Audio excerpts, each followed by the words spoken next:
Halo Sobat After Race, balik lagi nih. Kita akan ngobrolin MotoGP Silverstone Inggris 2025. Kalau tadi kita lihat bagaimana jalannya MotoGP Silverstone, ini penuh emosional ya. Ada beberapa juga poin-poin ataupun kejadian gitu yang membuat hati gue dan juga nanti Albi nanti akan utarain juga gimana impresinya. Adrenalinnya tuh memuncak dan juga ada emosional-emosional yang menyedihkan kayak gitu ya. Tapi untuk hasilnya yang pertama tadi adalah Marco Bezzecchi dari Aprilia pertama, kemudian ada Johann Zarco dengan LCR Honda dan juga yang di tempat ketiga ada Marc Marquez gitu. Nah, kita langsung aja udah ada juga Albi. Gimana Bi? Impresi balapan MotoGP Silverstone Inggris 2025 ini menurut Albi kayak gimana dulu? Halo Sadrina dan juga Sobat After Race. Emang ya kalau misalnya kita nonton GP Inggris kali ini tuh penuh kejutan juga gitu. Jadi di tahun 2025 kayaknya tuh balapannya selalu ada aja gitu. Kejutannya, dramanya dan lain sebagainya termasuk di GP Inggris ini. Yang mana sebelumnya tuh gue akan memprediksi kayak oke, mungkin balapannya akan berjalan normal seperti biasa. Tapi baru mulai juga udah ada drama ya, red flag gitu. Nah, memang red flag ini terjadi bukan karena suatu insiden besar sebenarnya, tapi ada suatu insiden yang akan mengganggu jalannya balapan kalau misalnya nggak langsung ditangani. Nah, tapi gue akan cerita dulu sedikit demi sedikit dari start sendiri ya kan. Start dimulai dengan baik sebenarnya, di mana Fabio Quartararo ini mengalami atau melakukan hat trick ya, back to back pole position, dan ketiga pole position ini belum membuahkan kemenangan memang sayangnya buat Fabio Quartararo. Terus juga kita ngelihat Alex Marquez yang punya start begitu bagus sebenarnya, tapi baru masuk tikungan pertama dia udah langsung low side dan crash kayak gitu. Nah, tapi beruntung memang setelah itu ada red flag sehingga akhirnya Alex Marquez ini bisa rejoin. Nah, nanti gue akan jelasin juga, Drin, kenapa sistem red flag ini membolehkan pembalap-pembalap yang sudah mengalami crash sebelumnya akhirnya bisa ikut balapan lagi. Nah, terus race juga berjalan dengan normal-normal aja setelah Alex Marquez jatuh, tapi juga pada saat lap kedua, Marc Marquez juga mengalami insiden low side ya di tikungan ke-17 kalau di tikungan ke-11 kalau nggak salah, dan sebelumnya memang juga ada insiden antara Franco Morbidelli dan juga Alex Espargaro di tikungan 17 di akhir lap pertama kayak gitu. Dan pada saat itu terjadi sebenarnya kayak masih normal dan nggak bakal kebayang bakalan ada red flag gitu. Nah, tiba-tiba pada saat Marc Marquez itu crash, nggak lama dikibarin bendera merah. Nah,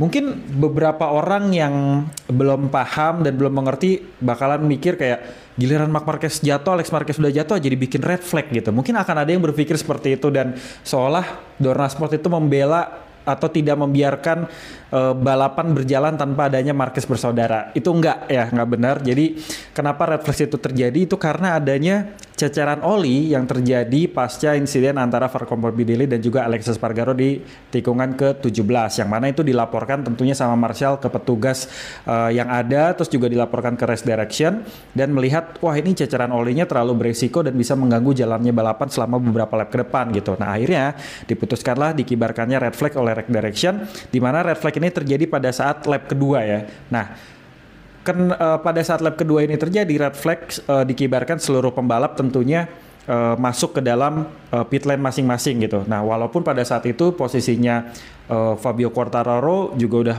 bagus di depan, terus juga Pecco Bagnaia juga mungkin buat beberapa fansnya Pecco agak sumringah dikit ya, karena Pecco berada di barisan terdepan dan tidak ada ancaman dari Alex Marquez ataupun Marc Marquez awalnya. Tapi karena misalnya red flag ini sudah dikibarkan, jadinya semuanya restart. Terus ada yang bilang, kok itu Franco Morbidelli, Alex Espargaro, Alex Marquez dan juga Marc Marquez kok bisa join lagi gitu. Nah, menurut peraturan dari Race Direction MotoGP bahwa kalau bendera merah ataupun red flag dikibarkan sebelum memenuhi formasi 3 lap awal, maka pembalap-pembalap yang tadinya crash ataupun punya masalah ataupun insiden ini diperbolehkan untuk kembali mengikuti restart. Nah, asalkan ini masih dikatakan layak ataupun sanggup baik secara medis maupun teknis, baik itu motornya sehat, orangnya juga sehat dan boleh mengikuti balapan secara ulang. Nah, kenapa orang-orang ataupun rider-rider yang jatuh ini boleh melakukan balapan ulang? Karena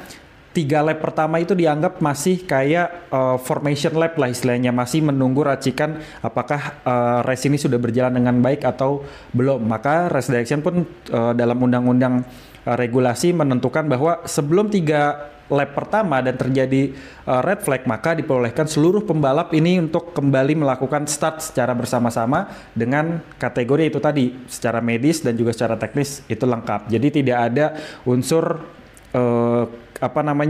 Dornasport membela Marquez bersaudara hanya demi hiburan dan lain sebagainya, enggak, tapi memang ini sudah diatur secara teknis dan ada undang-undangnya. Jadi balapan bisa dimulai lagi walaupun ada pemotongan jumlah lap menjadi 19 lap. Tapi menurut gue ini bikin semuanya jadi lebih seru dan juga lebih fair karena balapan jadi berjalan lebih asik gitu, Drin. Jadi yang awalnya kita kehilangan figur Marc Marquez dan juga Alex Marquez di balapan GP Inggris, jadi ada lagi dan bisa ketahuan lagi, bisa kita prediksi lagi kira-kira siapa nih yang bakal ada di podium kayak gitu.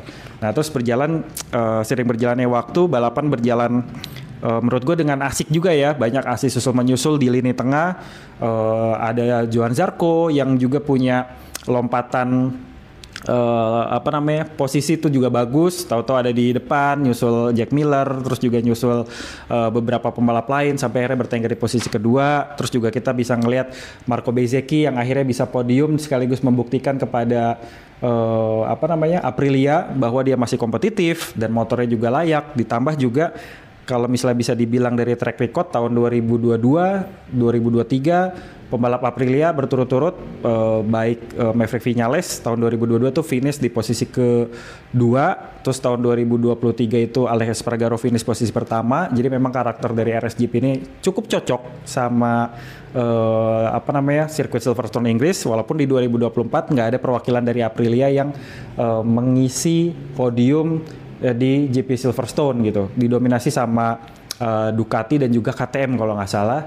Terus akhirnya Marco Bezzecchi juga sekaligus memberikan bukti sama rekan satu timnya, Drin, Jorge Martin, bahwa ini motor bisa kok gue bawa podium dan bahkan juara 1 gitu. Nah, jadi balapan di GP Silverstone gue bilang cukup dramatis dan cukup menyedihkan juga. Tadi kalau Sadrina juga bilang di mana momen kita ngelihat ada 2 pembalap yang cukup frustasi kalau gue bilang ya. Yang pertama Pecco Bagnaia yang dia tiba-tiba kehilangan grip, dia low side masuk ke gravel dan kelihatan begitu dia habis jatuh bangun langsung kayak lemes gitu kan, langsung berlutut gitu, terus kayak ya udahlah gue nggak tahu lagi gimana gitu. Ditambah juga dengan insiden Fabio Quartararo yang di awal itu punya gap yang bagus sampai 3 detik, 4 detik dan terakhir gue liat sempat 5 detikan gitu ya, terus akhirnya gapnya itu turun jadi di 4,5 detikan sama pembalap di belakangnya khususnya sama Johan Zarco, sampai akhirnya ada insiden.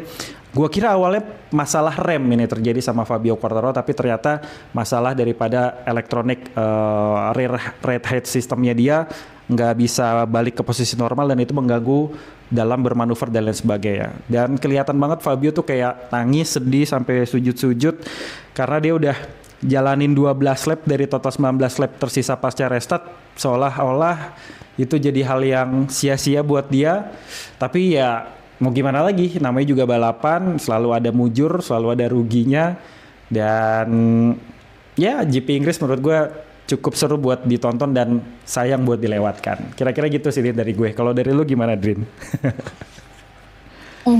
Kalau gue nambahin ya, kalau yang Fabio Quartararo memang ini cukup emosional lah istilahnya. Kalau misalkan kita lihat Fabio Quartararo tuh sampai nangis ya di pinggir lintasan gitu. Kemudian juga ketika masuk ke pit lane dia juga sempat duduk dulu, kemudian juga nangis lagi sampai kemudian ditenangin gitu ya sama kalau nggak salah manajernya ya, asistennya juga dari Fabio Quartararo gitu, kayak misalkan udah nggak apa-apa, ini bukan kesalahan lo tapi lo sudah melakukan yang terbaik gitu di balapan ini gitu. Tapi memang ya gimana ya, terus udah gitu juga kalau setelah di media debrief gitu ya, kemudian dia kan biasanya habis balapan kemudian ada sesi wawancara kan sama teman-teman media gitu di wartawan di media center.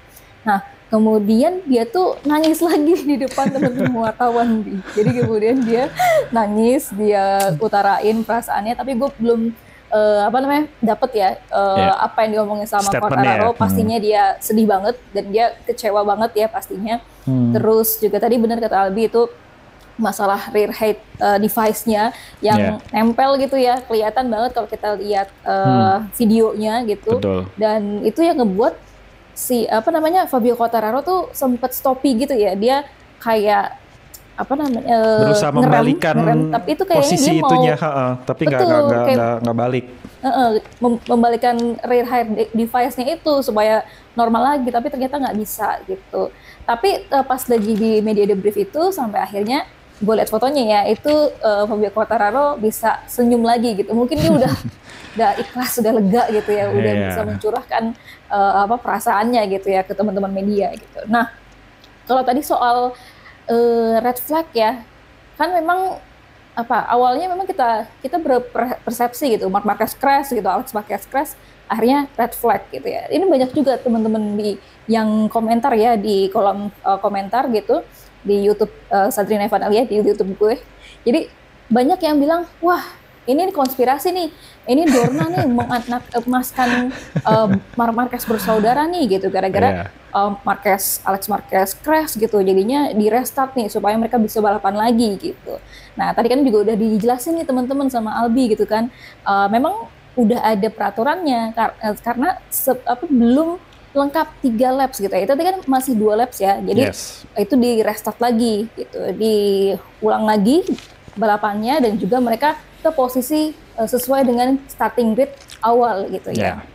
Nah, kalau misalkan ini nanti kita akan satu-satu ya Bi, untuk ngejelasin gimana sih performanya Bezzecchi, kemudian juga Zarco, kemudian Marc Marquez, Fabio Quartararo dan juga Alex Marquez sama Pecco Bagnaia ya. Tapi yang menarik Bi gitu ya, kalau gue lihat untuk balapan di Silverstone ini, meskipun memang di sirkuit Silverstone ini kayak unik gitu ya, sirkuitnya lebar, kemudian kalau misalnya ada catatannya juga ini adalah pertama kalinya lagi pemenang yang baru gitu ya di Silverstone, yaitu Bezzecchi.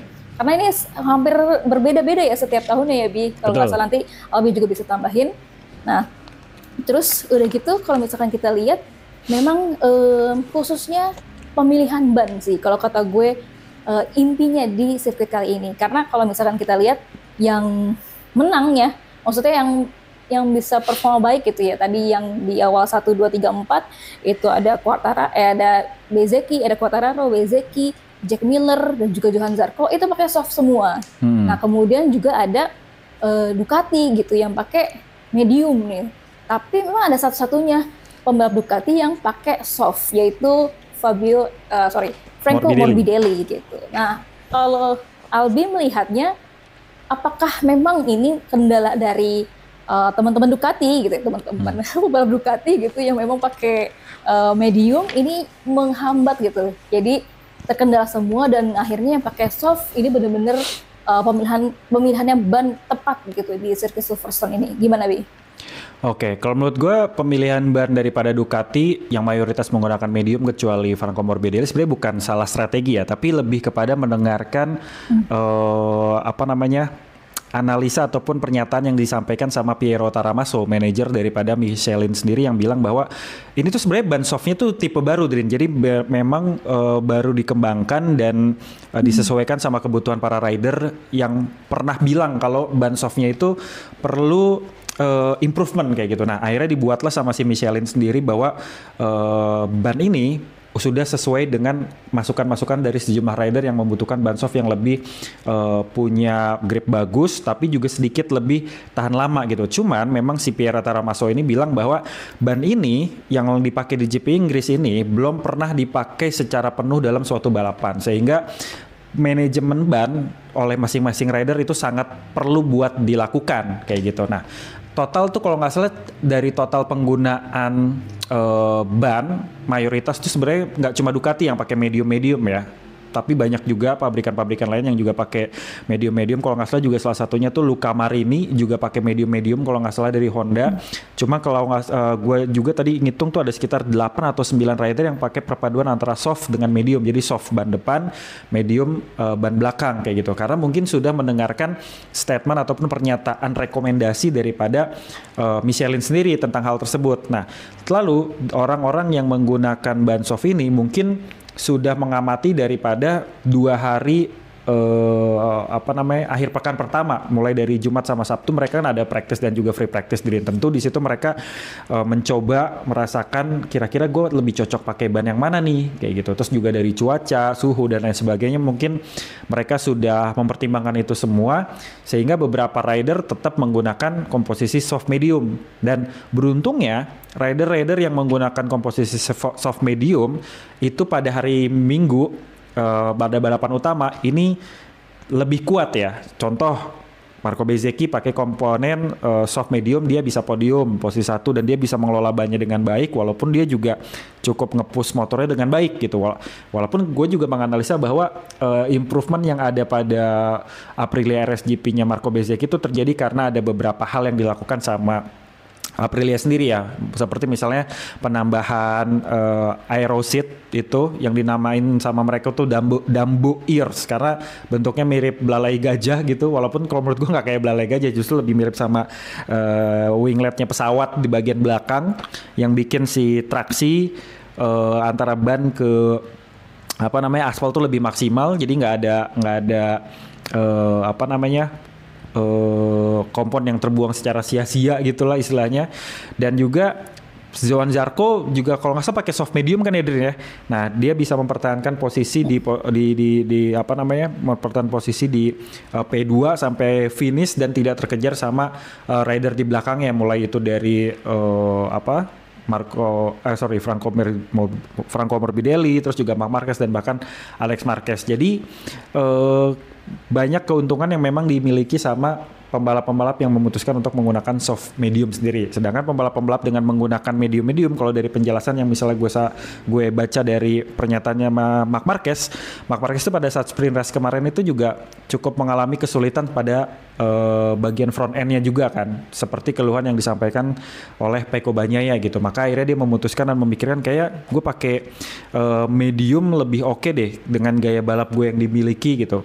Mungkin bannya agak sedikit tidak punya grip di awal-awal balapan, tapi di akhir dia cukup bisa nge-push, dan itu terbukti juga sama Marc Marquez ya kan, ketika dia habis kececer di belakang karena ngelebar dan diikutin sama Pecco Bagnaia, dia perlahan-lahan kan naik terus sampai akhirnya di akhir dia bisa battle sama Franco Morbidelli yang pakai komponen ban soft dan juga medium gitu. Itu artinya ban depannya Marc Marquez itu udah lebih ngegigit di akhir-akhir sehingga dia bisa nge-push dan punya lebih banyak kepercayaan diri buat memaksimalkan ban depannya. Jadi kalau menurut gue bukannya salah strategi pemilihan ban, tapi lebih kepada mendengarkan rekomendasi daripada Michelin sehingga itu jadi acuan kalau gue pakai ban medium kayaknya udah cukup dan gue akan nge-push di akhir. Nah mungkin pertimbangannya seperti itu bagi sejumlah pembalap Ducati, kecuali memang Franco Morbidelli yang lebih pede menggunakan ban soft karena entah karena dia manajemen bannya itu bagus kah, atau memang punya strategi tersendiri untuk bisa ngejaga ritme balapan dengan lebih baik kayak gitu. Kira-kira kalau dari pandangan gue kayak gitu sih, Rin. Dan kalau misalkan waktu kemarin sebenarnya benar banget kata Albi, di hari Jumat ya di di free practice 1 sampai dengan practice gitu, sebenarnya Gigi Dall'Igna, General Manager Ducati Corse gitu, dia bilang di hari Jumat itu dia pakai medium ya kan. Jadi Marc Marquez kemudian juga Pecco Bagnaia itu pakainya medium sampai akhirnya ada keputusan gitu ya dari Gigi Dall'Igna ini memilih untuk hasil evaluasinya gitu untuk memilih soft gitu, ban soft untuk di sesi hari Sabtu, yaitu di free practice kedua dan juga sesi sprint race gitu ya. Nah tapi kemudian di sprint race ini ketika Marc Marquez dan juga Pecco Bagnaia yang pakai ban soft ternyata kayak kesulitan juga nih gitu kan, karena kan memang kalau misalkan katanya Peko Bagnaia feeling front end-nya memang belum bagus, dan ini juga diakui sama Marc Marquez untuk front end depannya gitu ya, bagian depan memang kurang bagus juga. Nah kemudian di sprint race itu mereka pakai ban soft. Kemungkinan ban soft ini kan sprint race cuma 10 lap ya, jadi istilahnya kalau tadi Michelin bilang memang harus di manage gitu ya untuk soft tire-nya, ini kayak kurang gitu ya, makanya akhirnya Marc Marquez dan juga Peko Bagnaia ya bahkan itu hanya dapat di posisi ke-6 untuk yang sprint race gitu Peko Bagnaia ya, sementara Marc Marquez kan di posisi ke-2 ya gitu, kedua apa ketiga ya gue lupa, kedua kalau nggak salah. Nah terus udah gitu di hari abis usai sprint race gitu ya, kemudian kan Marc Marquez juga berkomentar akhirnya dia pilih pakai soft, tapi karena dia kesulitan, akhirnya si Marc Marquez dan juga Peko Bagnaia ini sama-sama gitu memutuskan untuk pakai ban medium gitu, sampai akhirnya ya kayak tadi ternyata ban medium mungkin di awal-awal memang harus panas dulu gitu ya, sampai akhirnya baru tuh di belakang ya kita lihatlah bagaimana performa Marc Marquez yang tadinya bisa di posisi terdepan gitu, sampai akhirnya kemudian di posisi ke-9, sampai dia pelan-pelan sampai akhirnya di posisi ke-3. Dan kalau gue lihat sih memang ada keuntungan tersendiri ketika si Franco Morbidelli gitu ya pakai ban soft gitu. Tentunya ketika kita lihat dia pakai soft ya dia mampu gitu untuk bisa saling adu salib sama Marc Marquez gitu ya Pi. Nah, Oke, kita tinggalkan soal ban, soal ban soft dan juga medium, karena tadi udah kelihatan lah ya, banyak yang pakai ban soft itu lebih oke gitu ya untuk performanya. Tapi kemudian ini ada masalah lagi, maksudnya ketika kita mendengarkan keluhan atau alasan gitu ya, dan juga penjelasan dari Marc Marquez dan juga Peko Bagnaia. Peko Bagnaia bilang masih saja soal feeling front end-nya gitu. Dia masih belum bisa dapetin, dan ketika dia melebar gitu ya mau stop, kalau dia mau ngerem tapi malah jadinya melebar, dan itu memang kelihatan banget ya ketika kita lihat di sprint race ataupun di race ini front end-nya memang ada masalah di Peko Bagnaia dan juga Marc Marquez. Nah terus udah gitu makanya ketika Peko Bagnaia bilang ketika dia mau stop tapi akhirnya melebar, kemudian dia pakai gaya balapnya diubah gitu ya. Dia sekarang waktu kemarin di sprint race dia pakai ban belakang, tapi kemudian ban belakangnya aus gitu. Makanya akhirnya dia nggak bisa ngejar pembalap-pembalap di depan untuk sprint race-nya gitu. Nah, kalau Marc Marquez sendiri sebenarnya ada keluhan yang sama gitu. Tidak ada feeling di front end. Tapi kalau misalkan dari dua orang ini, Marc Marquez dan juga Peko Bagnaia, kendalanya sama atau keluhannya sama, tapi memandangnya tuh berbeda. Peko Bagnaia lebih menuding teknis gitu ya. Tapi kalau Marc Marquez ini lebih menuding kalau misalkan setup motornya ganti-ganti gitu ya. Kita udah coba yang ini, tapi kemudian nggak perform juga, berarti yang salah bukan motornya atau bukan settingan motornya, tapi adalah gaya balapnya. Betul, ridernya, gaya balapnya gitu. Makanya akhirnya dia yang harus menyesuaikan pembalapnya gitu ya, menyesuaikan motornya. Itu dari Marc Marquez dan juga Peko Bagnaia gitu. Nah, kalau Albi, menurut Albi ini gimana pandangan dari Marc Marquez dan juga Peko Bagnaia? Apakah Albi setuju ketika dibilang Marc Marquez ini memang harus adaptasi sama motornya, bukan motornya yang beradaptasi sama pembalapnya gitu? Gimana Bi? Oke, gue coba mengelaborasi ini pelan-pelan ya, karena ini agak sedikit teknis dan juga feeling rider itu perlu diperhatikan juga gitu sebenarnya. Memang kalau misalnya kita ngelihat Marc Marquez nih jauh lebih solutif dalam menyikapi permasalahan yang memang dihadapi sama dirinya terhadap motor yang dia pakai gitu. Walaupun permasalahan yang dihadapi sama Marc Marquez dan juga Peko walaupun disebutnya mirip sama, yaitu permasalahan dengan front end, tapi kita juga nggak pernah tahu apa yang dirasakan oleh masing-masing rider tersebut gitu. Nah, tapi kalau misalnya gue bahas Marc Marquez dulu, Marc Marquez ini cukup solutif dan juga cerdas.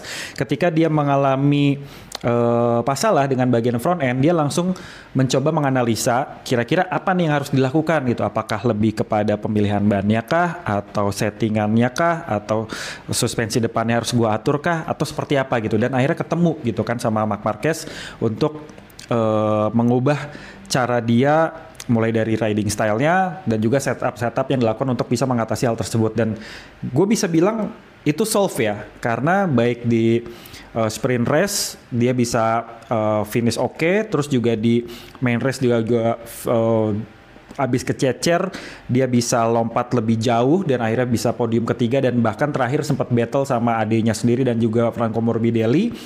Itu udah suatu solusi yang dimiliki oleh Marc Marquez dari permasalahan yang memang dia hadapi gitu. Nah, terkait juga dengan masalah front end juga gue sempat ngelihat Marc Marquez juga mengalami insiden kan pada saat race utama dengan dia jatuh, itu juga jatuh itu low side gitu Drin. Jadi benar-benar di masalah ban depan gitu. Ya, tapi setelah itu Marc Marquez dapat keberuntungan dengan adanya red flag sebelum lebih dari 3 lap, sehingga dia bisa mengukur lagi, oh berarti gue harus lebih berhati-hati lagi, lebih manage ban lagi, riding style gue harus diperhatikan lagi, sehingga dia bisa finish strong ibaratnya kayak gitu. Nah, kalau Pecco itu kalau menurut gue cukup complicated ya Drin. Mulai dari masalah motornya memang iya. Kedua juga dia belum menemukan riding style yang sesuai. Pecco sendiri bilang dia udah nyobain beberapa gaya balap tertentu untuk nyesuaiin dengan motornya, tapi dia belum ketemu kayak gitu loh. Beda sama Marc Marquez yang memang begitu naik GP25 motornya kan sama sebenarnya antara Marc Marquez, Pecco dan juga Fabio Di Gio itu sama, tapi dia langsung menemukan gaya balap yang pas gitu.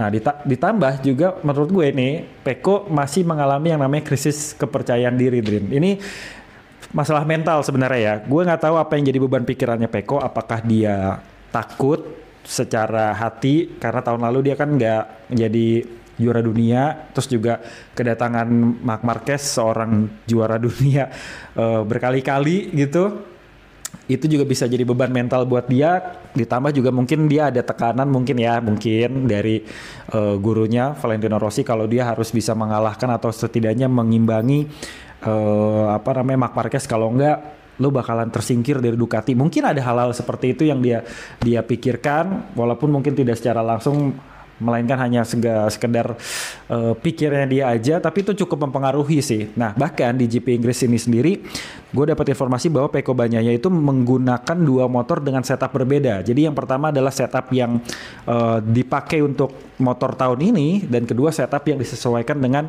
motor yang dia pakai tahun 2024. Tapi ternyata motor settingan 2024 yang dia pakai untuk pengereman kuat dan lain sebagainya pun belum berhasil. Jadi kayak ada ruh yang hilang kalau Pecco bilang dari motor yang dia pakai di tahun 2025 ini. Jadi benar-benar ya tadi pas jatuh kelihatan Pecco frustasi, dan ketika disorot sama kamera juga tatapannya kayak kosong, kayak sendu, dan langsung pergi ninggalin kursinya dia dan pergi ke arah belakang. Dan apa ya? Memang harus ada solusi sih, baik itu dari Pecco-nya sendiri kah, lalu juga dari Ducatinya sendiri kah? Karena memang di beberapa waktu lalu kan Davide Tarzozzi, Dalinya juga bilang bahwa kita harus cari solusi bersama untuk bisa mengembalikan senyumnya Pecco Bagnaia gitu. Ataukah mungkin perlu bantuan atau rangkulan dari Marc Marquez sendiri untuk bisa membangkitkan jiwa kompetisinya si Pecco Bagnaia lagi gitu. Karena mungkin selama ini pendekatan mereka tuh masih sekedar soal kayak teknis-teknis aja, tapi pendekatan secara emosionalnya tuh sebagai rekan satu tim mungkin belum dapet. Walaupun suka ada visual-visual ataupun figur-figur tentang kedekatan antara Marc Marquez dan juga Pecco seperti apa gitu. Tapi kalau menurut gue memang perlu ada sesuatu yang bisa menyembuhkan atau mengembalikan kepercayaan dirinya Pecco Bagnaia lagi ya, baik itu untuk feeling terhadap motornya, terus juga mentalnya dia, dan juga mungkin support teknis daripada Ducati lebih ada pendekatan ke Pecco gitu. Walaupun gue merasa sekarang pendekatan yang dikasih Ducati udah oke kok sama masing-masing rider, baik sama Marc Marquez sama Pecco sendiri. Mungkin ya itu tadi permasalahan Pecco tuh lebih ke kepercayaan dirinya dia, sama dia belum bisa menemukan riding style ataupun hal yang sesuai gitu sama Pecco. Jadi gue agak sedikit setuju sama pernyataan yang disampaikan sama Marc Marquez gitu.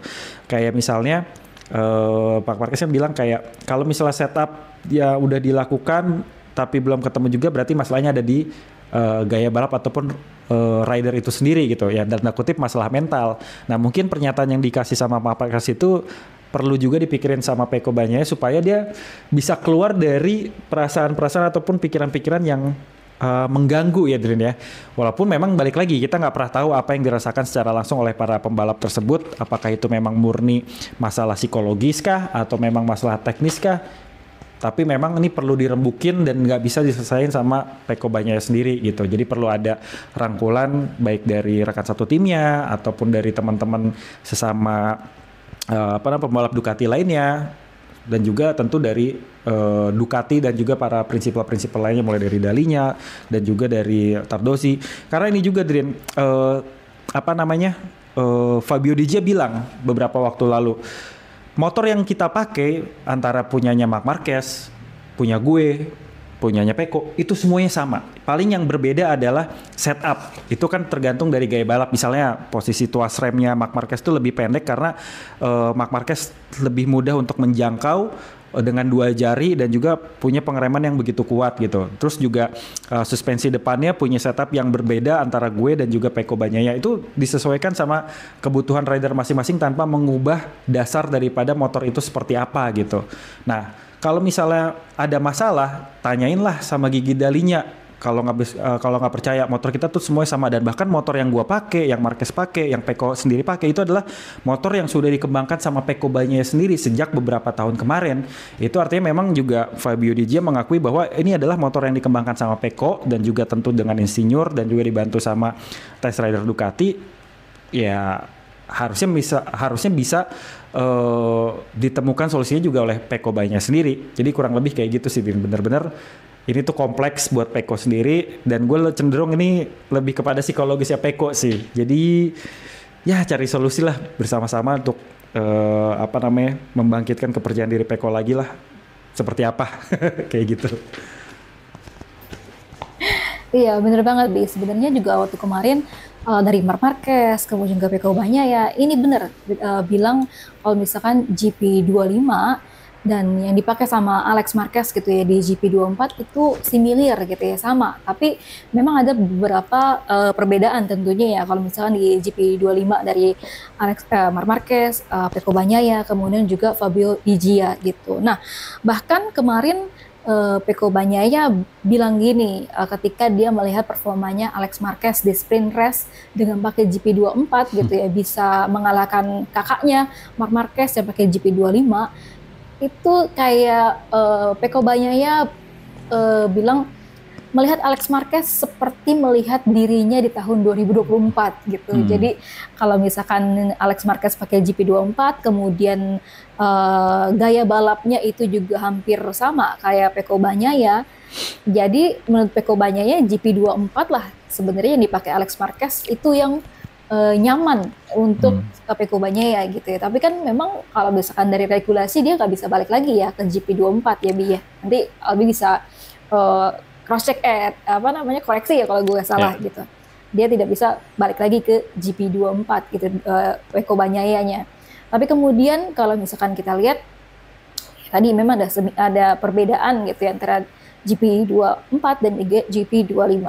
Nah, Bi, tadi tuh setelah dari performa kemudian juga ada wawancara gitu ya dengan Marc Marquez setelah balapan. Ini Marc Marquez bilang kalau misalkan dia tuh sebenarnya bersyukur banget gitu ya, beruntung gitu ketika adanya red flag. Tadi juga lebih bener ini sangat menguntungkan gitu buat Marc Marquez bisa adanya restart. Terus tapi Marc Marquez tuh mukanya nggak terlalu senyum seperti biasanya, nggak terlalu sumringah. Dia juga agak kecewa gitu ya. Dia bilang memang kalau untuk front end feeling itu sangat-sangat disaster kata dia. Jadi bener-bener nggak bagus banget deh untuk di Silverstone kali ini. Dan kalau misalkan kita lihat Silverstone ini memang kan banyak untuk tikungan yang ke arah kanan gitu ya, corner speed-nya ke kanan, dan itu merupakan sebuah kelemahan dari Marc Marquez yang lengan dan juga bahunya itu cedera kan di bagian kanan. Nah itu kalau kita lihat dari perspektifnya Marc Marquez gitu ya Bi. Terus udah gitu kalau misalkan tadi kalau Peko Bagnaia tentu aja kita lihat sendiri gimana susahnya ya Peko Bagnaia ini bisa mengendalikan ban depannya. Balik lagi ya soal front end feelingnya tadi gitu. Ada lagi nih tambahan kalau misalkan kita mau beralih ke pembalap lagi untuk tambahan Pecco Bagnaia dan juga Marc Marquez? So far cukup sih, cuman berharap memang ya Pecco Bagnaia bisa balik lagi secara performa dan juga psikologisnya ya. Dan kalau misalnya ada yang bilang apa namanya, Pecco nggak punya skill apa segala macam, kalau menurut gue itu kurang tepat ya. Pecco tetap punya skill, dia tetap eksploratif dan bahkan ya seperti yang di podcast sebelumnya gue bilang, dia punya skill untuk bisa mengembangkan motor dan itu udah dipercayakan sama Dalinya dan juga Tardosi bahwa Pecco menjadi reference rider termasuk juga developer baik untuk bisa membangun Desmos DJ lebih baik. Itu artinya kan Pecco punya kecermatan tersendiri gitu. Jadi sebenarnya dia punya skill, hanya saja memang lagi terganggu aja gitu psikologisnya, dan berharap itu bisa disembuhkan seiring berjalannya waktu dan minimal dia bisa sekali deh posisi satu mengalahkan beberapa pembalap lain. Tentu itu akan membangkitkan lagi kepercayaan dirinya dia gitu sih. Harapannya gitu. Bisa lebih kompetitif lagi. Oke, nanti kita lihat ya di seri berikutnya dan berikutnya lagi apakah Pecco Bagnaia ini bakal improve gitu ya. Nah, oke, sekarang kita ngomongin soal Marco Bezzecchi, kemudian juga ada Johann Zarco, terutama untuk Fabio Quartararo juga ya, bagaimana improvement dari Yamaha, kemudian juga LCR Honda sama Aprilia gitu. Nah, tadi tuh kalau misalkan di sesi Park gitu ketika diwawancara, Johann Zarco bilangnya ini balik lagi sama kayak di Le Mans gitu ya di 2025, ini adalah balapan yang mengejutkan karena dia nggak percaya juga kalau dia bisa podium gitu di posisi kedua. Nah, kemudian juga tadi Zarco bilang dia melihat Ducati guys gitu ya, beberapa pembalap Ducati itu memang sangat kesulitan di bagian depan alias pakai ban depan medium gitu. Dia merasakan betul ketika dia melihat Marc Marquez, ketika dia ngeliat Pecco Bagnaia gitu ya, itu agak kesulitan. Makanya akhirnya dia bisa nge-push gitu ya, pakai soft tire-nya dia sampai pelan-pelan memanage ban sampai ke posisi kedua gitu. Nah, terus udah gitu kalau tadi kita lihat juga gue lupa.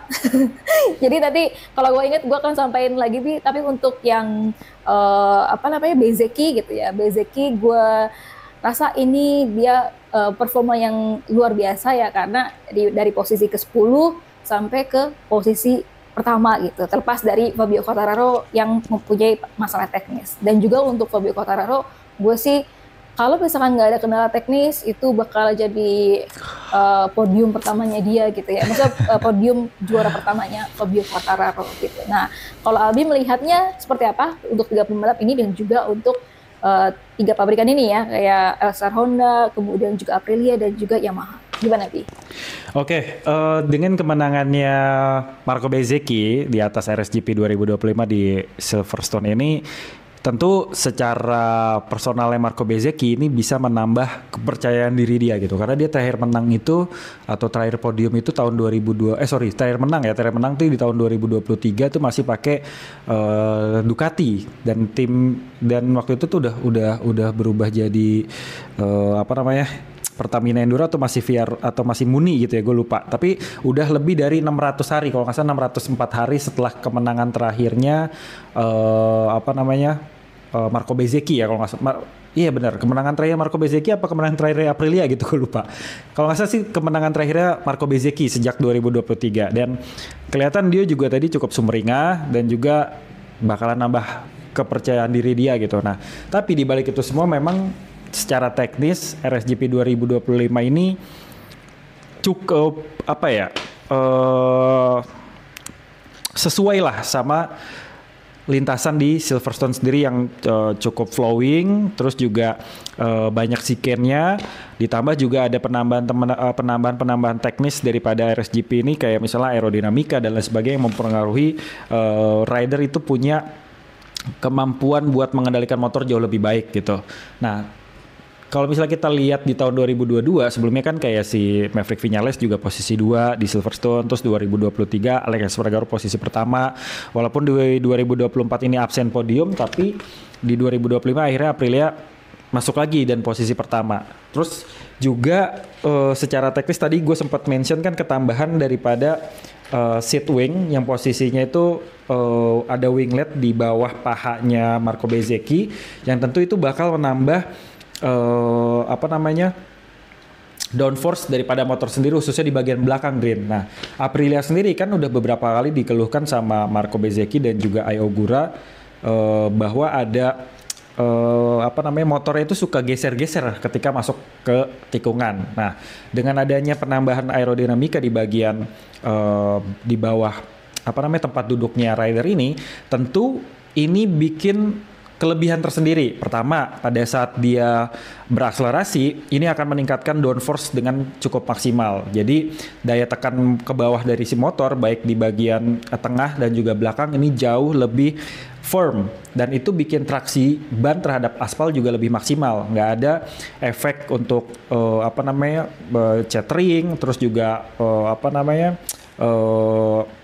getar-getar dan juga geser-geser itu sudah dikurangin gitu. Nah, pada saat pengereman dan masuk ke tikungan juga gripnya jauh lebih enak, dan untuk keluar tikungan begitu Aprilia ini berakselerasi, motornya juga jadi lebih stabil dan nggak mengalami banyak kendala. Nah, ini yang bikin manajemen ban daripada Marco Bezzecchi juga jadi lebih maksimal. Traksinya itu dapet, terus juga nggak banyak spinning terjadi, sehingga bannya itu ausnya secara natural, yaitu dengan terus-menerus menempel sama aspal. Nggak ada yang istilahnya burnout kayak gitu, sehingga kan komponnya terbuang percuma gitu kan. Nah, hal-hal tersebutlah yang bikin si Aprilia RSGP yang dipakai sama Marco Bezzecchi ini cukup nyaman, terus juga bisa dibilang kuat, dan gue pengen ngebahasain sesuatunya tuh kayak perfect lah istilahnya buat dipakai di Silverstone ini, dan gue berharap ini akan berlanjut ke sirkuit-sirkuit lainnya. Nah, pengembangan cara teknis ini menurut gue juga karena ada dukungan dari Massimo Rivola kan. Massimo Rivola kan dulu kerja lama di Formula One, dia pasti banyak dapat masukan untuk bisa mengembangkan motor secara aerodinamika, karena Formula One sendiri kan basisnya dari aerodinamika gitu kan. Terus ditambah juga tim satelitnya, Trackhouse itu kan ada Bravio Davide, Davide Brivio, gue lupa namanya kebalik.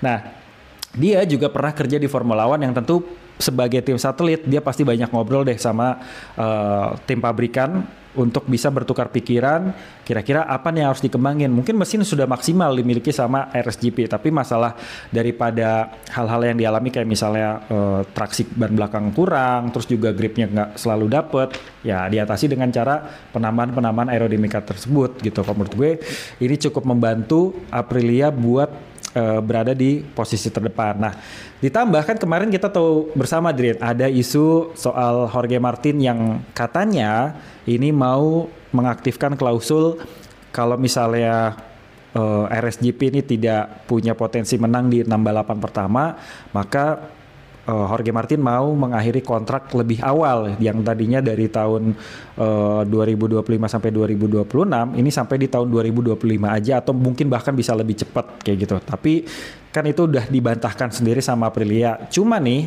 tadi pada saat Marco Bezzecchi menang, tiba-tiba kan muncul di layar tuh pernyataannya Massimo Rivola gitu sebagai prinsipal daripada tim Aprilia Racing sendiri, yang bilang bahwa ini jadi bukti buat Jorge Martin kalau motor kita juga bisa menang. Nah, walaupun Aprilia ini sudah membantah ada isu tersebut, tapi dengan adanya komentar tersebut tuh kayak punya dua makna. Satu makna mungkin kayak Jorge, lu cepet sembuh, motor kita oke kok, siap dinaikin sama lu kan juara dunia tahun lalu, lu bisa lah menang pakai motor ini gitu. Itu pertama. Atau bisa juga dianggap sebagai hal yang berkaitan sama isu kemarin, kayak lo jangan cabut buru-buru. Ini motornya udah gue bisa buktiin nih. Ini motornya motor yang cukup kompetitif dan lu bisa pakai, Marco Bezzecchi aja bisa menang kayak gitu. Jadi kayak statement yang bikin wartawan-wartawan di sana pasti langsung berspekulasi deh, dan pasti langsung nanyain sama Massimo Rivola ataupun sama Marco Bezzecchi tentang hal yang berkaitan sama Jorge Martin kemarin. Jadi Jorge Martin tuh gimana sih intinya kayak gitu. Tapi setidaknya itu bisa membuktikan kalau Aprilia masih punya taji, masih punya power, dan cukup kompetitif. Gue juga nggak sabar sih menantikan kehadiran daripada Jorge Martin lagi, karena dari adanya isu yang beredar ini kan Jorge Martin belum ngasih statement apapun ya kan. Sempat posting Instagram bahwa dia bakal segera balik dengan secara personal gitu, tapi nggak dimengerti maksudnya dia balik secara personal itu seperti apa gitu, karena kan isu ini udah terlanjur beredar, belum tahu benernya seperti apa meskipun sudah dibantah sama Aprilia ya, tapi gimana ya, mungkin suasananya juga udah nggak enak kali ya kalau misalnya beneran ini beneran terjadi gitu. Nah, setelah daripada Aprilia kita mungkin lompat ke beberapa pabrikan yang tadi mungkin Sadrina tanyain ya terkait dengan Yamaha dan juga Honda. Apakah Yamaha dan Honda ini sudah termasuk improve atau belum gitu? Nah, kalau menurut gue masing-masing dari pabrikan ini sudah improve dengan jalannya masing-masing gitu. Kalau misalnya gue menilai Yamaha dulu nih. Yamaha secara pembalap yaitu Fabio Quartararo dan juga tim satelitnya Jack Miller ini cukup kuat ya di beberapa race terakhir, selalu berada di top 10 dan juga nggak jarang mereka berada di top 5 gitu. Kayak hari ini sebenarnya hampir aja ada podium yang diisi oleh pembalap-pembalap non Ducati. Kalau misalnya tadi nggak ada insiden atau nggak ada disusul tuh kayak posisinya misalnya posisi pertama Fabio Quartararo, keduanya Johann Zarco, ketiganya Marco Bezzecchi gitu kan. Kalau misalnya posisinya seperti itu terus, itu akan jadi balapan pertama sejak 2 atau 3 tahun terakhir tanpa adanya Ducati di podium gitu, Drin. Yaitu Yamaha, Honda, Aprilia gitu kan, nggak ada Ducati sama sekali. Nah tapi karena memang ada kompetisi yang sedang berlangsung, Marc Marquez juga masuk ke depan segala macam, ada Franco Morbidelli juga sempat ngambil podium, ya tetap ada Ducatinya gitu. Walaupun dua pabrikan pertama dan juga kedua itu adalah Aprilia dan juga Honda gitu. Nah, terkait dengan Yamaha tadi kita lihat performa daripada Fabio Quartararo cukup bagus ya. Dari start dia udah apik, bahkan sebelum ada red flag pun Fabio Quartararo udah melesat ke depan. Terus juga performanya bisa dibilang luar biasa ya. Gak salah sih orang-orang ngevote dia jadi rider of the race. Terus juga gua ngelihat dia suka banget sama motornya. Sejak tes RS kemarin dia kan pakai mesin baru ya untuk seluruh motor-motor Yamaha. Terus juga untuk di Inggris ini dia pakai aerodinamika baru dan sempat nyoba swing arm baru. Untuk aerodinamika Fabio Quartararo bilang ini cukup enak buat masuk ke tikungan dan keluar tikungan. Jadi motornya lebih stabil dan juga bikin grip bagian depan dan juga bagian belakang cukup maksimal sehingga dia sangat sedikit mengalami spinning kayak gitu. Nah terus juga pada saat hari Sabtu kemarin dia sempat merasakan swing arm yang baru, tapi karena ada hal yang dianggap kurang cocok dia akhirnya pakai swing arm generasi sebelumnya gitu yang udah dia pakai di beberapa balapan kemarin. Nah Fabio Quartararo sebenarnya cukup pede dan juga berpotensi menang di GP Inggris gitu, tapi ternyata ada masalah daripada red head sistemnya dia, red head device-nya dia, sehingga dia nggak bisa balapan dengan baik lagi karena ketika si red head ini udah turun, dia buat belok ataupun manuver jadi lebih susah, Green, karena terlalu ke bawah dan juga nggak punya agility atau kelincahan buat melakukan manuver dan juga buat melakukan overtake kayak gitu, sehingga dia akhirnya tadi coba beberapa kali ngerem supaya si red headnya itu balik ke posisi semula, tapi ternyata nggak bisa dan akhirnya dia memutuskan untuk berhenti dan ya kita lihat kesedihan yang terjadi sama Fabio Quartararo. Tapi kalau menurut gue dari sisi Yamaha-nya sendiri ini udah sesuatu yang luar biasa, Drin. Dia udah mempertahankan selama 12 lap di posisi terdepan sampai akhirnya ketemu masalah, tapi secara engine, secara sasis, secara kemampuan rider ini udah jadi bekal sih kalau motornya sudah mengalami improvement yang luar biasa walaupun belum juara kayak gitu. Nah beda sama Honda. Honda mungkin kalau kita lihat baru Johann Zarco aja yang berada di posisi terdepan. Kemarin di Prancis dia posisi pertama, hari ini dia posisi kedua. Itu sebenarnya udah jadi modal juga walaupun secara performa gue melihat masih berada di bawah Yamaha. Nah tapi secara pendapatan poin, secara keberuntungan Honda jauh lebih baik daripada Yamaha karena Yamaha sampai saat ini masih berada di posisi kelima posisi keempat atau kelima secara konstruktor, sedangkan Honda sendiri kalau misalnya gue lihat itu ada di posisi kedua. Jadi Ducati, Honda, KTM, Yamaha baru Aprilia atau Aprilia dulu baru Yamaha gitu kalau nggak salah ya, Dinda. Nanti mungkin bisa di cross check lagi, tapi secara seperti yang tadi gue bilang bahwa baik itu Yamaha ataupun Honda sudah melakukan improve tapi dengan cara yang masing-masing. Yang satu jadi pembalap terdepan dan beberapa pembalap lainnya kayak Jack Miller selalu ada di top 5, hanya saja belum dapat kemenangan. Honda yang berada di posisi di belakangnya Yamaha tapi selalu dapat podium nih di 2 balapan terakhir. Jadi ya bisa dibilang improvementnya sudah ada, hanya tinggal dikonsistensikan saja oleh masing-masing tim, oleh masing-masing pembalap supaya mereka bisa dapat raihan yang lebih baik lagi, lebih positif lagi gitu. Nah, baik Yamaha dan juga Honda ini sebenarnya masih konsesi D ya kan. Mereka masih punya jatah untuk melakukan pengembangan mesin secara fleksibel tanpa ada batasan, terus juga mengganti aerodinamika juga dalam 1 tahun itu bisa 2 kali. Terus juga punya wildcard juga sampai 6 kali, dan ini bisa dimanfaatkan untuk bisa melakukan pengetesan-pengetesan yang dilakukan sama masing-masing tim gitu. Nah, apalagi Yamaha ini kalau gue lihat pengembangan motornya itu difokuskan oleh 3 aspek, Dream. Yang pertama itu oleh direktur teknis Max Bartolini yang baru pindah dari Ducati di tahun 2024. Terus juga Pramac yang memang punya organisasi pengembangan yang begitu disiplin, apalagi dia udah kerja sama Ducati dari lama sehingga dia terapkan kepada Yamaha untuk bisa melakukan organisasi tim dengan baik. Terus juga ditambah fokus daripada pengembangan motor ini dikasih ke Jack Miller. Jack Miller itu kan adalah pembalap yang udah pernah merasakan 3 pabrikan sekaligus. Yang pertama ada Honda, terus juga Ducati, terus KTM. Nah, karena Jack Miller ini juga punya skill untuk mendevelop, maka pihak daripada Pramac dan juga Yamaha itu minta tolong sama Jack Miller buat membantu pengembangan motor supaya bisa lebih optimal, dan itu udah terbukti gitu di beberapa race terakhir, terutama di GP Inggris ini udah kelihatan banget improvementnya, dan itu karena perannya Jack Miller dan juga Max Bartolini sendiri. Nah, sedangkan di Honda juga semenjak kehadirannya Alex Espargaro dan juga Romano Albesiano juga udah kelihatan improvementnya seperti apa. Hanya tinggal kita lihat jalannya seperti apa ke depan, dan gue sih sangat berharap mereka sedikit demi sedikit bisa improve dan bisa sejajar setidaknya dengan Aprilia dan juga KTM yang saat ini masih berada di konsesi C gitu. Total dari 5 konstruktor yang ada itu baru Ducati aja ya satu-satunya yang berada di konsesi A. Di konsesi B ini masih kosong, nggak ada sama sekali. Di konsesi C itu ada Aprilia dan KTM. Di konsesi D itu ada Honda dan juga Yamaha. Kira-kira kayak gitu, Trin. Sorry kalau gue agak beribet karena berusaha untuk mengingat masing-masing poinnya gitu.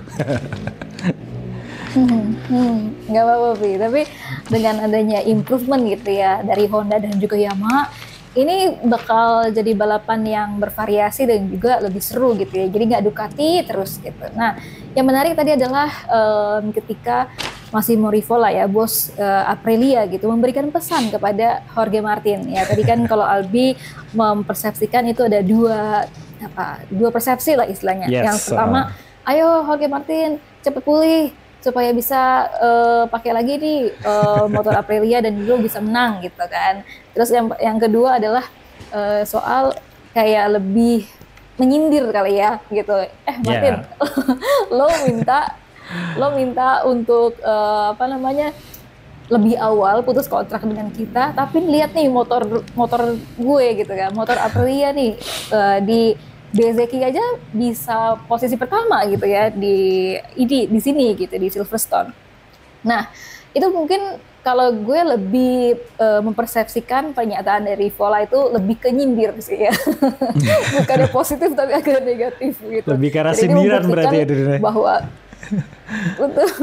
Jadi ini lebih membuktikan adanya memang ada kisruh antara Aprilia dan juga Jorge Martin gitu. Tadi kan Jorge Martin memang di MotoGP Prancis ya, tapi dia nggak ke sirkuit, tapi dia memang melakukan pertemuan gitu ya, bertemu dengan sejumlah petinggi atau pimpinan dari Aprilia untuk membicarakan adanya putus kontrak lebih awal gitu ya di akhir 2025. Meskipun udah dibantah sama Aprilia, tadi katanya Albi juga sudah dibantah, dan Aprilia juga dengan tegas gitu ya meminta kepada tim pabrikan lainnya untuk tidak mengganggu pembalap-pembalap gitu ya, kalau misalkan dia masih punya kontraknya. Itu pesan yang tegas juga sih dari Aprilia buat ke misalkan kayak Honda gitu ya, yang memang sangat terdengar Jorge Martin bakal ke Honda. Nah, Kalau tadi kisruhnya Jorge Martin dan juga Aprilia ini dikomentari oleh banyak orang gitu, terutama adalah pembalap-pembalapnya gitu. Yeah. Nah, kalau tadi ada kita dengar gitu ya rumor, oh Jorge Martin mau putus kontrak dengan Aprilia lebih awal di tahun 2025 karena di 2026 ini mau ke Honda gitu ya, ke Honda Castrol. Nah, ini juga sudah dibantah sama Alex Espargaro gitu. Kita tahu lah Alex Espargaro dan juga Jorge Martin ini kan sahabat dekat gitu. Yeah. Dan ada juga yang berpikir, wah ini waktu kemarin di Aprilia Alex Espargaro aja ngebawa si Jorge Martin gitu. Dan kali ini apakah Alex Espargaro juga mau bawa Jorge Martin ke Honda gitu. Nah, kemudian Alex Espargaro ini bilang, oh enggak kok gitu kan. Dia membantah sama sekali tidak mendorong Jorge Martin untuk pindah ke Honda, dan itu memang katanya Alex Espargaro adalah keputusan dari Jorge Martin untuk melakukan penawaran seperti itu gitu, untuk putus kontrak lebih awal. Dan Alex Espargaro meminta kepada sebuah pihak untuk menghormati apa yang menjadi keputusannya si Jorge Martin gitu, Bi. Dan juga ada beberapa komentar-komentar dari para pembalap lainnya, terutama ketika waktu kemarin di konferensi pers MotoGP Silverstone ya 2025 ada Johan Zarco dan juga ada Marc Marquez gitu yang ditanyain soal kisruhnya Jorge Martin ini. Nah, kalau si Marc Marquez sebenarnya dia nggak mau komentar soal Jorge Martin dan juga Aprilia. Dia lebih Marc Marquez lebih memilih tunggu aja respon dari Aprilia dan juga Jorge Martin gitu. Tapi kemudian ketika ditanyain, waktu dulu kan lo punya pengalaman gitu, lo mau memutus kontrak lebih awal dari Honda kemudian pindah ke Gresini Ducati gitu. Nah, kemudian dijawab nih sama Marc Marquez, oh kalau untuk kasus gue gitu ya, ketika gue pindah lebih awal dari Honda ke Ducati itu adalah sebuah hal yang berbeda dibandingkan dengan kasusnya Jorge Martin. Dia bilang karena waktu di Honda gitu ya, selama 4 kali berturut-turut dia udah menyumbangkan titel juara dunia di Honda. Nah, dan saat itu kemudian dia cedera dan kemudian dia cuma bisa di posisi ke 11, 12, 13 gitu. Sampai akhirnya Marc Marquez juga bilang kepada Honda, ya udah deh, gue mau pindah gitu, tapi bukan karena pindahan kayak Jorge Martin ininya Hondanya tidak perform gitu ya, tapi karena dia merasa untuk apa Honda bayar dia mahal-mahal kalau dia sendiri cuma bisa di posisi 11, 12, 13 yes, gitu. Betul. Dia kan berharapnya ketika dia dibayar gaji gede, ya dia harusnya bisa berada di depan dong, di depan terus-terus. Makanya akhirnya dia memilih untuk mundur dan kemudian bilang ya udah, jadi duitnya itu bisa di save gitu ya, disimpan dan juga untuk pengembangan Honda. Dan akhirnya ketika si Zarco ada di sebelahnya gitu ya, dia sempat nyelotok gitu, Johan Zarco nyelotok kalau misalkan, oh iya betul juga ya, jadi gaji lo itu buat pengembangan Honda saat ini gitu katanya Zarco gitu. Nah terus kalau Zarco bilangnya juga sama sebenarnya. Untuk kasusnya dia dari KTM ke Yamaha ya, itu juga berbeda, tidak sama seperti Jorge Martin. Kalau Jorge Martin kan memang dia karena cedera, terus udah gitu kemudian baru 1 kali race gitu ya di Qatar, dan dia melihat Aprilia ini nggak seperti pabrikan lain gitu, belum pernah berada di posisi teratas dan masih ada di paling bawah gitu untuk poin konstruktornya. Jadi mungkin itu juga yang membuat Jorge Martin mau pindah ke pabrikan lainnya. Tapi kalau untuk Johan Zarco, dia bilang sama sebenarnya, berbeda dengan Jorge Martin, tapi dia merasa memang ya sayangnya gitu, gue nya yang nggak improve di KTM, dan daripada kalau misalkan gue begini terus gitu, jadi lebih baik gue akan pindah ke tempat yang lain, berusaha untuk mencari performnya gitu, dan akhirnya dia memilih Yamaha. Nah itu untuk komentar dari Johan Zarco dan juga Marc Marquez terhadap Jorge Martin gitu. Nah, yang menjadi kisruh nih Bi antara fans gitu ya, antara fans Marc Marquez dan juga fans Pecco Bagnaia, ini ada dari Crash gitu ya, Crash.net.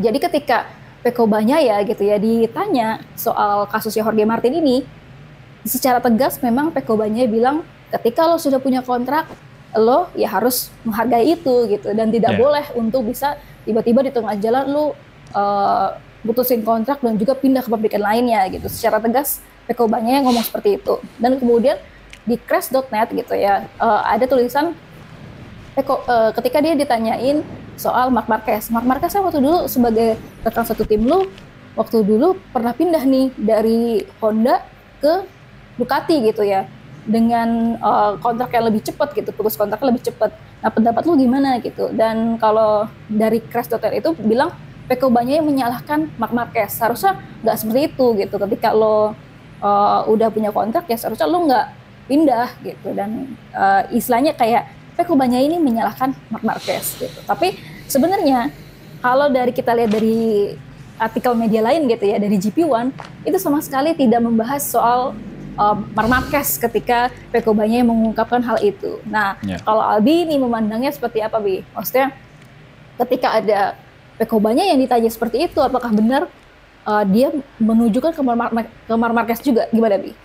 Oke, dari hasil riset yang gue perhatikan dari beberapa media tentunya gue juga punya pandangan gitu. Nah, kalau yang gue tangkap dan gue dapat memang Peko Banyaya sama sekali nggak nyebut nama Marc Marquez terkait dengan hal tersebut. Dia hanya merespon pertanyaan daripada jurnalis yang ada di sana ketika dibandingkan dengan apa yang dialami sama Marc Marquez gitu. Nah, kan sebelumnya Peko udah ditanyain kan soal Jorge Martin dan juga Aprilia seperti apa. Ya, Peko Banyaya punya jawaban bahwa kalau lu udah punya terikat kontrak itu sama aja kayak pernikahan, harus diikuti, harus ditepati dan juga komitmen secara bersama dari kedua belah pihak dan harus saling menghargai kontrak yang sudah dibuat bersama-sama tersebut gitu sampai batas waktu yang sudah ditentukan atau dengan klausul-klausul yang memang sudah disepakati gitu. Jadi intinya komitmen aja lah sama kontrak yang udah dibikin gitu. Nah, tapi ketika ada jurnalis yang bertanya, gue kurang paham juga tapi jurnalis mana yang bertanya dan siapa dia,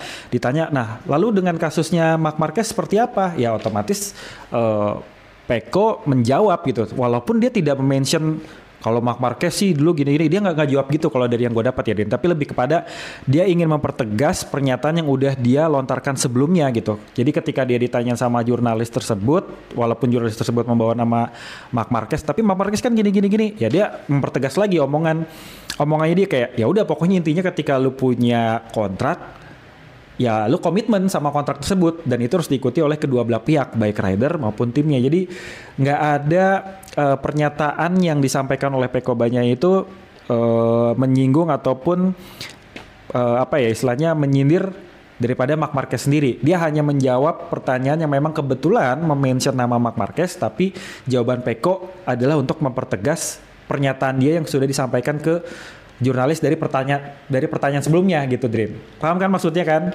Jadi dia lebih kayak ya udah pokoknya mau gimana pun situasinya, intinya lo kalau punya kontrak ya komitmen sama kontrak tersebut ya. Intinya dia menjawab pertanyaan jurnalis yang mention Marc Marquez ya dengan pernyataan yang ditegaskan oleh si Peko Banyaya itu sendiri. Kalau menurut gue sih kayak gitu, Dream. Jadi nggak ada yang perlu menyindir dan tersindir dari momen tersebut gitu. Mungkin itu hanya media tertentu aja yang cukup membesar-besarkan karena mungkin ditanya ada kalimat Marc Marquez-nya terus diketiknya apa jadi agak sedikit bias gitu loh. Jadi ya itu hal wajar sih sebenarnya dalam dunia jurnalis ya, dirinya kita mungkin paham seperti apa gitu. Tapi kalau gue memang melihat dari beberapa media itu lebih kepada penegasan Peko Banyaya terhadap pernyataan yang diberikan sebelumnya dari pertanyaan yang mention Marc Marquez kayak gitu. Nah, tapi kalau misalnya kita bahas soal kontrak antara Jorge Martin dan juga Aprilia, itu memang berbeda, Drin, dengan apa yang dialami oleh Zarco dengan KTM dan juga Marc Marquez dengan Honda gitu. Nah, baik itu Marc Marquez dan juga Johan Zarco itu disebut sebagai mutual agreement. Jadi kesepakatan yang disepakati oleh kedua belah pihak dan dengan tujuan untuk tidak merugikan satu sama lain dan bisa dibilang win-win solution gitu. Nah, ketika Marc Marquez itu kan kontraknya panjang, Drin, selama 4 tahun dari 2021 sampai dengan 2024. Nah, tapi pada 2023 Marc Marquez sudah membalap untuk Gresini dan artinya dia mempercepat 1 tahun lebih awal daripada kontrak yang sudah dia miliki atau tanda tangani dengan Honda sebelumnya, dan itu sudah tertulis di klausul. Dia sudah ngobrol dengan Santi Hernandez, dia sudah ngobrol dengan pimpinan daripada Honda Repsol pada saat itu ke Jepang. Dia udah ngobrol juga sama Alberto Puy, situasi dia seperti apa gitu. Pertama memang Marc Marquez bilang, daripada lu ngegaji gue gede-gede tapi gue belum memberikan hasil apapun, ya udah gue resign aja, gue pindah ke tim lain. Itu pertama. Kedua, sampai saat ini gue belum bisa beradaptasi dengan baik dengan motor RC213V yang ada. Itu kedua. Sehingga daripada membuang waktu untuk terus beradaptasi, ya udah gue resign aja. Terus yang ketiga, Marc Marquez ini juga bilang motor yang ada saat ini berpotensi bikin cedera gue makin parah, karena kan pada saat itu dia baru sembuh dari badai cedera, dan itu artinya input dari seorang rider buat timnya gitu kan, dan itu hal yang sangat wajar ketika dia bilang begitu. Motor yang ada saat ini bikin cedera gue makin parah, ya kalau lu nggak improve gue akan cabut. Oke, disepakatin gitu kan. Terus juga yang keempat, dia pengen membuktikan kalau gue ini masih kompetitif loh. Gue coba pindah ke tim lain deh gitu. Kalau misalnya gue emang udah nggak kompetitif, berarti lo semua ini bener gitu. Nah tapi ketika gue bisa kompetitif, itu artinya ada yang salah nih antara cara gue berkendara dan juga dengan motor yang disediakan gitu. Jadi kayak nggak match saja, tidak berjodoh. Jadi ada 4 hal ini yang memang membuat akhirnya Marc Marquez dan juga Honda melakukan mutual agreement yang punya fungsi untuk tidak saling merugikan dan sebagai bentuk win-win solution gitu. Dan itu terbukti ketika Marc Marquez resign dan pindah ke Gresini, itu kan ada tangisan gitu. Ada kesedihan yang terjadi baik dari Honda, dari Marc Marquez, karena mereka dalam tanda kutip pisahnya baik-baik gitu. Jadi memang masalahnya sudah diselesaikan secara bersama-sama, dalam arti ya udah semua hal yang udah disampaikan udah kita sepakatin gitu kan. Jadi case close, gue pindah ke tim lain sampai ketemu di lain kesempatan, intinya kayak gitu. Nah sedangkan Jorge Martin posisinya itu kan dia baru 1 kali balapan, terus juga sampai saat ini masih badai cedera. Motornya pun kalau dibilang nggak bisa kompetitif bukan karena dia yang bawa gitu, tapi karena dia melihat orang lain yang bawa. Belum tentu ketika dia Jorge Martin ini turun dia akan tersingkir juga gitu. Siapa tahu dia berada di barisan paling depan, dan itu akhirnya dibuktikan sama Marco Bezzecchi gitu kan pada seri di Silverstone Inggris ini. Jadi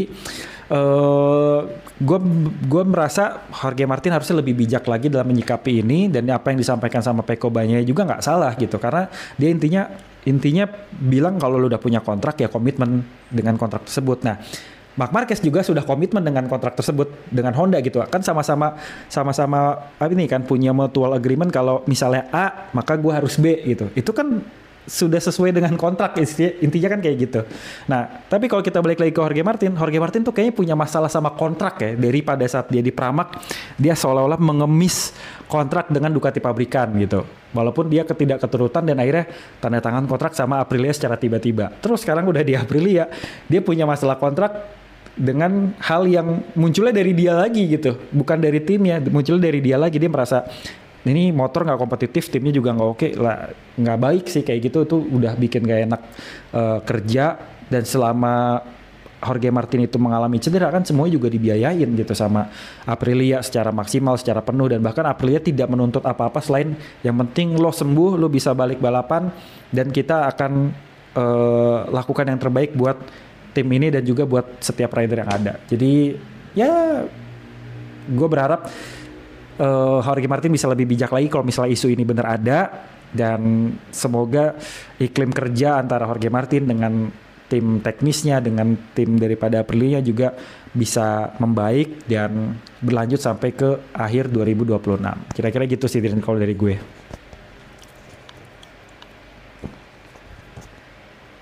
Oke. Nah,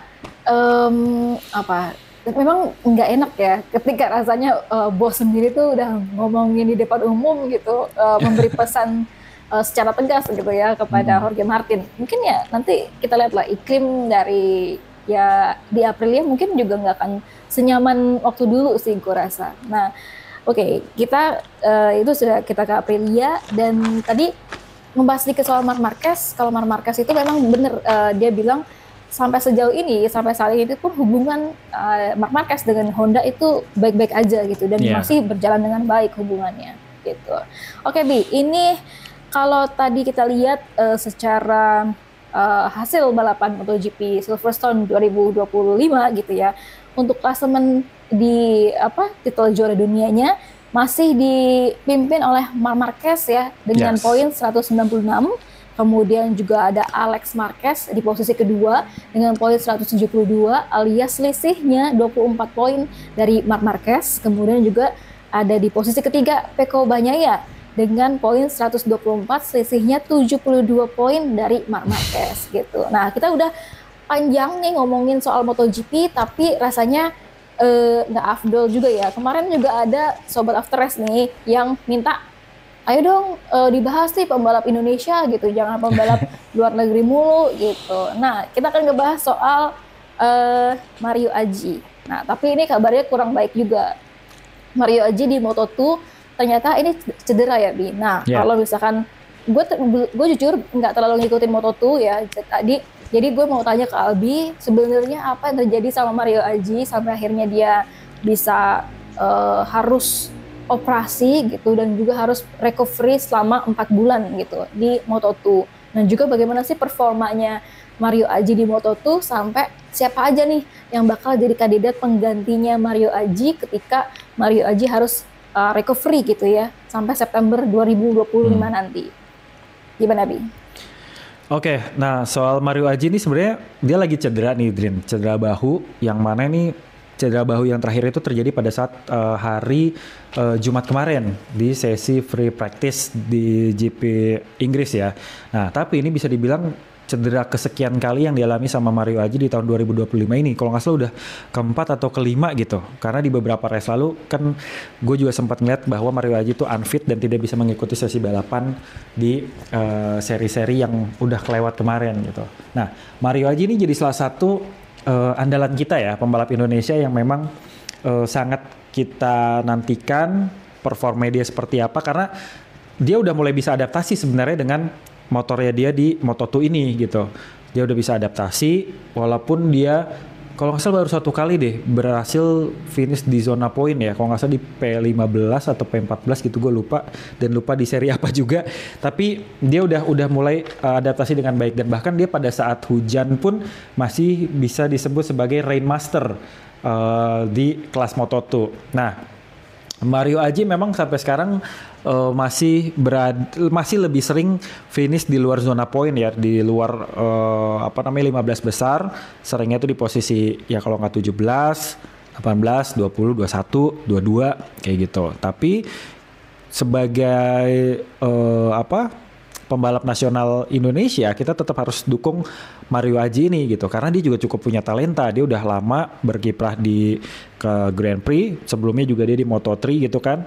Nah, terkait dengan Mario Aji sendiri memang belum bisa dibilang sesukses teman-temannya yang saat ini udah pindah ke MotoGP kayak Somkia Chantra, terus juga Ai Ogura, yang mana Ai Ogura pernah meraih runner up di tahun 2023 kemarin, terus akhirnya dia bisa jadi juara dunia di tahun 2024 dan akhirnya dapat promosi ke MotoGP lewat Trackhouse gitu kan. Nah, terus kalau si Somkia Chantra juga memang dia menjadi generasi penerus daripada LCR Honda, karena memang LCR Honda ini kan jadi salah satu slot untuk pembalap-pembalap Asia punya karir gitu, mulai dari Moto3 dan juga Moto2 kan ada Idemitsu Honda Asia Team. Nah, mereka nantinya akan berlabuh di LCR Idemitsu MotoGP Team juga gitu. Jadi memang untuk menampung talenta-talenta muda dari Asia untuk bisa balapan di ajang tertingginya Grand Prix gitu. Jadi mulai dari Moto3, Moto2 sampai ke nanti ke MotoGP gitu. Nah, Somkia Chantra kan sekarang jadi penerusnya si Takaki Nakagami gitu, yang memang udah tanda kutip pensiun dan jadi test ridernya HRC itu sendiri gitu. Nah, terkait dengan siapa-siapa aja yang bakal jadi atau berpotensi jadi penggantinya Mario Aji sementara waktu Mario Aji ini melakukan pemulihan yang kabarnya sampai September, tapi kita doain semoga pemulihan bisa lebih cepat ya, Drin ya. Jadi nggak terlalu lama sampai nunggu September, karena di bulan Oktober itu kan udah race Mandalika ya. Kita berharapnya Mario Aji udah bisa perform dengan bagus di home race-nya dia di Mandalika nanti. Nah, eh, buat Idemitsu Honda Asia Team sendiri sebenarnya punya prinsip pembalap-pembalap yang nantinya masuk atau bisa menjadi pembalap cadangan adalah pembalap-pembalap dari Asia, utamanya dari Jepang, Thailand dan juga Indonesia termasuk juga Malaysia yang memang punya pengembangan atau sekolah balap yang didirikan sama HRC sendiri gitu. Nah, di Indonesia itu ada pembalap Andi Farid Isdihar. Kalau misalnya kita kenal dengan nama Andi Gilang, nah itu saat ini dia berlaga di Asia Superbike 1000 cc dengan tim Honda. Dia berpotensi untuk menggantikan Mario Aji selama masa pemulihan. Tapi kecil kemungkinannya gitu karena dia masih tanda kutip masih sibuk lah di Asia Superbike itu sendiri, ditambah umurnya dia tuh udah termasuk yang udah agak tua gitu, umurnya 27 tahun, dimana Honda Asia Team tuh nyari pembalap yang agak mudaan sedikit gitu, mulai dari 19 sampai 25 tahun lah intinya kayak gitu.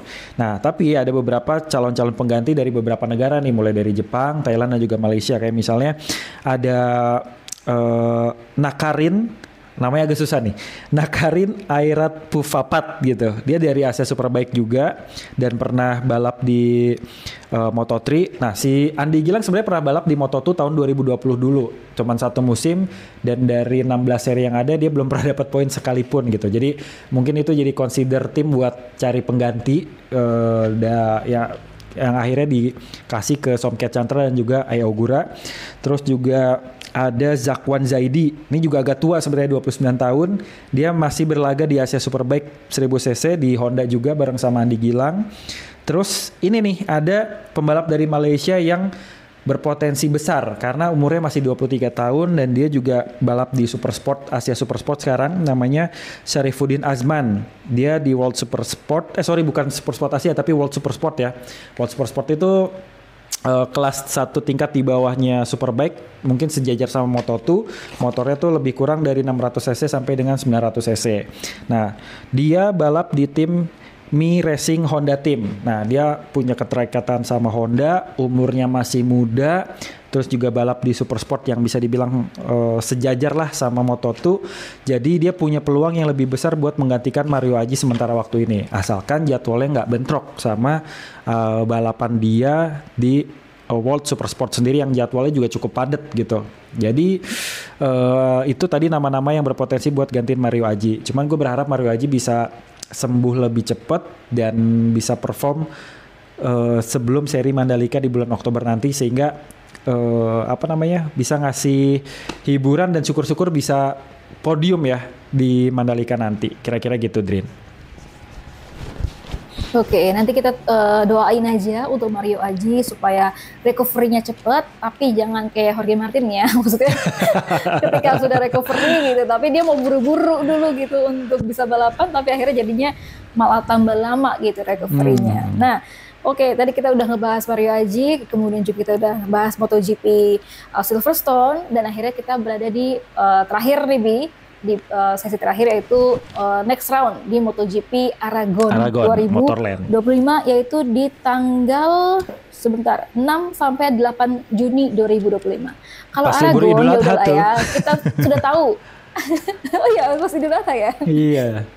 Nah, kalau di Aragon kita udah tahu siapa King of Aragon gitu ya. Nah, kalau untuk catatannya yaitu ada kemenangan terbanyak Marc Marquez tentu aja yang disebut-sebut sebagai King of Aragon. Ini sebanyak 6 kali kemenangan.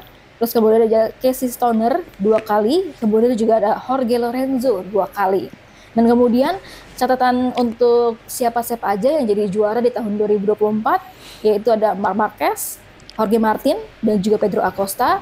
Sementara di tahun 2022 itu ada Enea Bastianini, Pecco Bagnaia, dan juga Espargaro. Nah, tadi kan gue bilang ya udahlah ya, King of Aragon ya pasti Marc Marquez gitu. Sebenarnya memang ada beberapa hal gitu ya yang bisa menguatkan istilahnya kenapa sih Marc Marquez ini selalu menang gitu ya atau banyak menangnya gitu ya di Aragon ini. Yang pertama itu sebenarnya kayak sirkuit dari Aragon ini punya tipe sirkuit yang kombinasi gitu ya, tikungan cepet, kemudian ada tikungan tajamnya gitu, dan Yes. ini membutuhkan gaya balapnya yang Marc Marquez banget gitu ya, alias Agresif dia ya. mengandalkan lap braking gitu untuk pengereman yang kuat gitu. Dan kemudian bukan hanya soal teknis layoutnya aja, tapi ada juga nih ketika kita lihat Marc Marquez itu kan memang di Cervera ya, selain dari MotoGP Jerez gitu ya ataupun MotoGP Catalunya, ini sirkuit Aragon adalah sirkuit keduanya gitu ya daripada Catalunya, yang memang dia sering banget latihan di Aragon ini. Jadi untuk sirkuitnya, layoutnya, terus chicane-nya, tikungan tajamnya itu kayaknya Marc Marquez udah tahu betul di Aragon ini. Tapi jangan salah, ketika kita menyanjung-nyanjung Marc Marquez sebagai King of Aragon gitu ya, King of kota waktu kemarin, tapi ternyata dia sempat crash gitu di kota. Jadi jangan jumawa dulu nih. Yes, yes, yes. Ketika kita memprediksi Marc Marquez bakal jadi juara gitu. Yang terpenting adalah ketika Marc Marquez sudah bernafsu tuh, itu takutnya dia akan kepedean lebih dan juga bakal crash. Nah, kita langsung aja prediksinya Albi nih. Dari tadi data-data yang gue jabarin gitu ya. Kalau Albi prediksinya untuk MotoGP Aragon siapa aja? Prediksi untuk MotoGP Aragon kalau nggak ada crash ya Drian pastinya. Nah tentu dengan sebutan King of Aragon ditambah juga ini kan bisa dibilang home race ya bagi para Spaniard yang ada di kelas MotoGP ya, yang tentu bisa menambah semangat buat memacu motor ini dengan baik, menghibur fans dan tidak mengecewakan fans yang merupakan orang-orang dari sekitar Spanyol.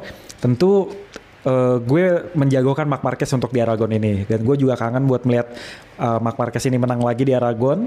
Terus juga untuk posisi duanya sih gue ngelihat ini kayaknya Alex Marquez sih. Alex Marquez itu juga cukup kuat, apalagi kan Peko udah bilang Alex Marquez adalah diriku di tahun 2024, dan dengan kemampuannya dan juga dengan cara bawa motor yang sekarang udah lebih mateng, Alex Marquez bisa berada di posisi kedua di belakangnya Marc Marquez. Walaupun juga ada potensi Alex Marquez juara pertama nih gitu, tapi gue ngejagoin Marc Marquez untuk di Aragon ini, keduanya Alex Marquez, dan yang ketiganya gue agak sedikit sulit nih. Gue nggak memasukkan nama Pecco Bagnaia dulu setelah kemarin di GP Inggris. Di GP sekarang gue nggak masukin lagi karena Pecco harus sembuhin dulu krisis kepercayaan diri dia secara mental.